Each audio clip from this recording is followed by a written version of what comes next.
The sexual harassment allegations against Hollywood producer Harvey Weinstein sparked an online movement in which women wrote Me Too on social media platforms, highlighting just how pervasive the issue of harassment is. It was inspired by actress Alyssa Milano's call to action, and celebrities from Reese Witherspoon to Olympian Michaela Maroney all shared their personal stories of their own experiences with sexual harassment. But what many people don't know about the Me Too movement is it was actually started over a decade ago by an activist, Tarana Burke. And Tarana joins us now to discuss her work. Tarana, thank you for joining us, first of all. You started this hashtag movement in 2006, and you focused on what you called empowerment through empathy. What do you mean by that? So Me Too started not as a hashtag. It started as a campaign of an organization that I founded, Just Be Inc. And empowerment through empathy was the thing that I felt that helped me, which was that other survivors who empathized with my situation helped me to feel like I wasn't alone and gave me sort of entry into my healing journey. At first, your work focused on women of color, and it's now expanded. Tell me about how it's changed. Well, my focus in all the work that I do is for the most marginalized people. And so I worked with young women of color in the South. And then when we moved our work into we had a MySpace page, and women started coming forward and talking to us and saying, thank you for this, and we needed it. And we realized it had to expand to more than young people. And so we worked with young women, mostly Black and brown women, across, through our MySpace page, but also throughout the South, and then later in Philadelphia and New York.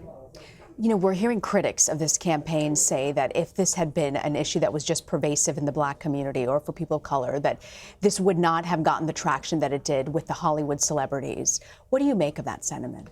I mean, it's true. I think we've seen that before. We've seen it in other cases. I mean, like Leslie Jones was targeted online on Twitter, and there was not a groundswell of support for her and across Hollywood. And so I think that's the case, not just in Hollywood, that people of color are usually the last to be supported around a variety of issues. So, why? Because of racism, because of oppression, because of the way the systems work in this country. The least of these are the least of these. And so we have to speak up ourselves, and we have to create movements ourselves, and we have to insert ourselves in larger movements. Lupita Nyong'o came out yesterday on Thursday with an op-ed in the New York Times. What did you make of her story? You know, it's so sad, and it's so, just all of the stories are sad. But just in relation to what you were just saying, it's like this is evidence that this happens across the board. So we've had all of these other actresses that have come forward haven't been people of color. But it made it seem like it might be just white women, but it's not. It's these people who are predators prey on everybody. You started this movement, Me Too. Alyssa Milano helped get this hashtag up and running. Absolutely. Are you in touch with her? Yes.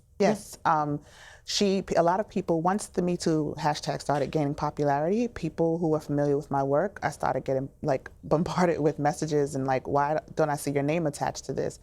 And so people were saying, Tarana Burke has a Me Too that she already does, and why isn't she being talked about? And so Alyssa reached out to me early, Tuesday, and said, I want to meet you. I think that your work is amazing. And we've been in contact. I was on Good Morning America the other day. It's okay. It's all right. Yes, and we've talked about collaborating to both, she says that she's very committed to making sure the goals of the work that I do are met and put forward. One of the things I struggle with, we do these stories and it takes up a huge chunk of our airtime. Mm-hmm. Then it goes away. Yep. We don't hear about the issues anymore. Yep. How do you ensure that that doesn't happen with this? I think that the moment that we are in just in the world is made like that. It's hashtags are here and they're gone tomorrow. Yeah, so These true. issues are here and gone tomorrow. But I think I'm an organizer by training. And so these kind of moments are like small victories, and we ride the momentum, and then we get on the ground and we do the work. And so where I come in, I think, is that Alyssa and I are a perfect pairing, because she can elevate the story and carry it forward through media and through Hollywood and keep the conversation going. And I can organize on the ground and talk to everyday people, the people who I connect with and work with, about how we keep elevating this conversation and what work has to happen. Yeah. It's one of the things that I loved about your story, because you figured out a way to make it work and to reach out across the platform. But For these people who are disadvantaged, who don't have the Hollywood megaphone, how do you reach out to them? How do you get them the support? And how do you do that, as you mentioned, on a social media platform where it's all about hashtags and then you move on? This is not a hashtag. This is a hashtags. Hashtags and social media are important, right? They're important for elevating the conversation, for getting the word out. But the work of it is that people, survivors like myself, who are in a position to elevate, to have our voices heard, or in a position to do work, because everybody who is a survivor can't insert themselves and start doing work. They're not ready. But for those of us who are ready, and there are many of us, we are the ones who carry the conversation on. We are the ones who touch other survivors, right? Mm-hmm. Me Too, the work that I was doing is really about survivors talking to each other. And so how we continue this after this moment is gone is that we continue those conversations and we start talking about, like, what does community healing look like? And I think survivors will be at the forefront of that.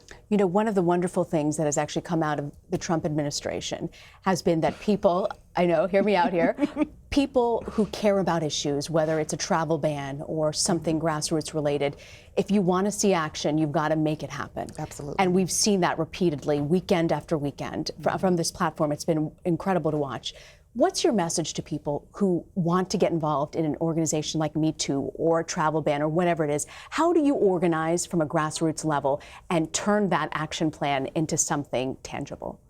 Well, there's nothing new under the sun, right? If people are in their communities trying to figure out, what do I do next, right? And people like to send donations and stuff, and that's great. I would never turn down donations. But I think one is look for the people around you who are doing this work. Because inevitably there's somebody else who has an organization or a campaign going that you can join. And if not, connect with people in other places. The wonderful thing about social media is that we can instantly connect with people in other places and find out what they're doing. People contact me like, how can I be active? And I say, well, we can talk and let me help you figure out some tools that you can use in your community. Mm-hmm. Whether it's people going into schools and talking about consent to children, or having circles of survivors who get together and talk about what healing looks like for them, or what policies have to change in their community and how they can do that.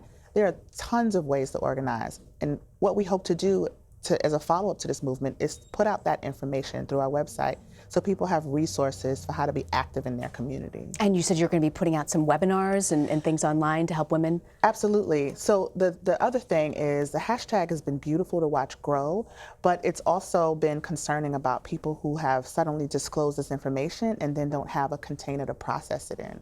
So we want to do a series of webinars to help people talk about processing. Now that you have disclosed, what do you do now? We also want to talk about things like empathy and the role it plays in helping healing. And we want to talk about policy. So we want to do a series of webinars that's a follow-up with concrete information for people. Tarana Burke, your story is incredible, and it's great to see a grassroots movement, how it has formed and taken off. Thank you so much. Tarana, thank you for joining us.